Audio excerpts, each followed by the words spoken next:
Hello, welcome to Teja kitchen. ఇప్పుడు మనం చేయబోతున్న కూర తలకాయ మాంసం వంకాయ. దానికి కావాల్సిన పదార్థాలు: పచ్చిమిర్చి, ఉల్లిపాయలు, టమాటా, వంకాయ, చింతపండు, అల్లం.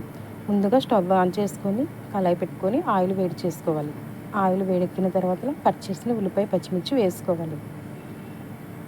బాగా ఫ్రై అయిన వరకు వేయించుకోవాలి.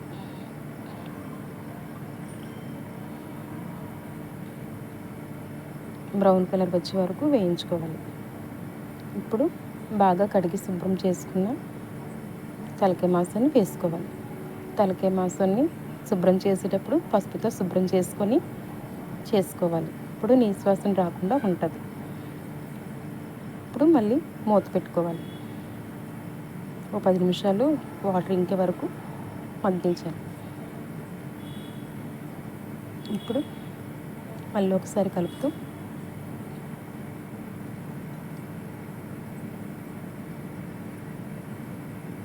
మళ్ళీ 10 నిమిషాలు మూత పెట్టుకోవాలి. కొంచెం ఆ వాటర్ తోటే ఉడికేటట్టుగా చూసుకోవాలి. మళ్ళీ ఒకసారి కలుపుతూ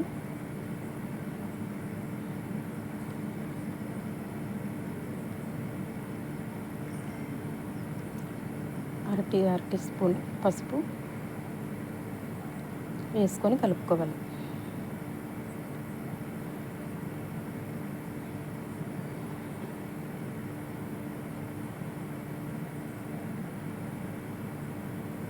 తగినంత సాల్ట్ చూసి వేసుకొని కలుపుకోవాలి.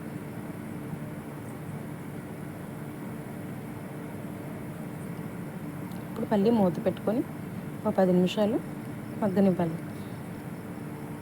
ఆ మటన్ కుండి వాటర్ తోటే ఉడికేటట్టుగా చేసుకోవాలి.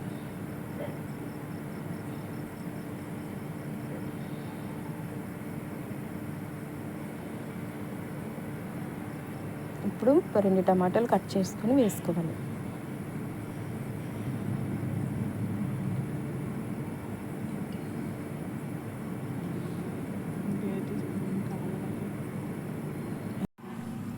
బాగా కలుపుకొని ఇప్పుడు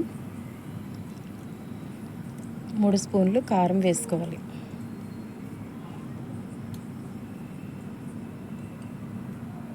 ఈ కూరకి కారం ఎక్కువగానే ఉంటేనే బాగుంటుంది. 3 స్పూన్ల వరకు వేసుకోవాలి. మళ్ళీ కలుపుకొని ఒక గ్లాస్ వాటర్ వేసుకోవాలి. ముక్కలు బాగా మెత్తగా ఉడికేటట్టుగా చూసుకోవాలి.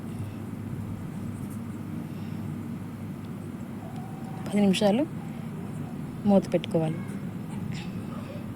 10 నిమిషాల తర్వాత కట్ చేసిన వంకాయలు వేసుకోవాలి.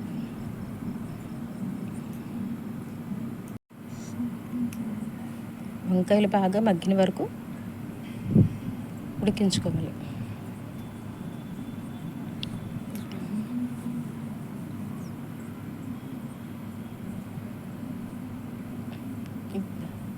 పది నిమిషాలు మూత పెట్టుకోవాలి. తర్వాత చిన్న నిమ్మపండు అంత సైజుతో చింతపండుని నానబెట్టుకొని చింతపండు పులుపుని వేసుకోవాలి.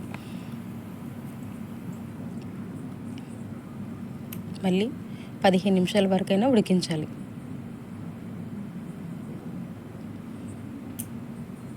బాగా ఉడికే వరకు వంకాయ మటన్ బాగా ఉడికే వరకు ఉడికించాలి. ఇప్పుడు అల్లం చెదగొట్టిన అల్లం వేసుకోవాలి.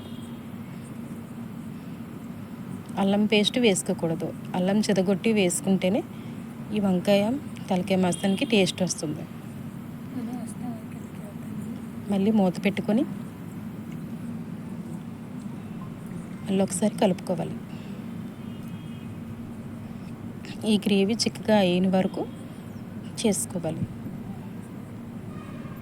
కొంచెం దగ్గరికి అయిన తర్వాత మళ్ళీ ఒకసారి కలుపుకొని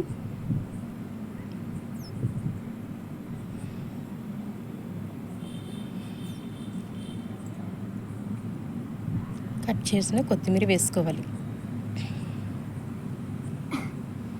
వేసుకొని మళ్ళీ ఒకసారి కలుపుకోవాలి. బాగా చిక్కగా పులుపు వేసాం కదా, బాగా చిక్కగా అయిన వరకు ఇప్పుడు చిక్కగా అయిన వరకు ఉంచుకొని